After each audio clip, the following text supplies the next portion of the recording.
मैं आऊँ एक औरत, एक माँ, एक बहन, एक बेटी, ये बड़े से समाज के मैं एक छोट कन कठपुतली आऊँ। जैसे समाज चाहते मैं वैसना कपड़ा पहनता, जैसे समाज चाहते मैं वैसे सोचता, और जैसे समाज चाहते मैं वैसे बोलता, और जैसे ये समाज चाहते वैसे मैं जीता।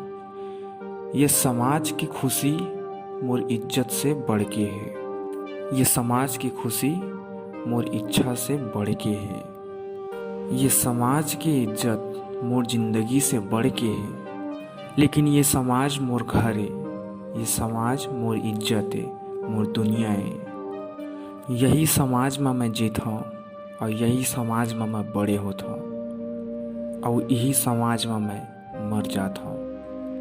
और जब यही समाज मोर दुनिया है, मोर हिस्सा है, तब फिर काहे ये समाज मोर ऊपर सवाल उठाते, मोला रोकते, मोर इज्जत में हाथ डालते, मोर जान ले लेते।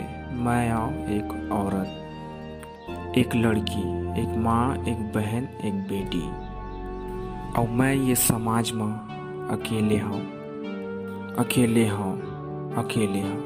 का आप मन देहा मोर साथ?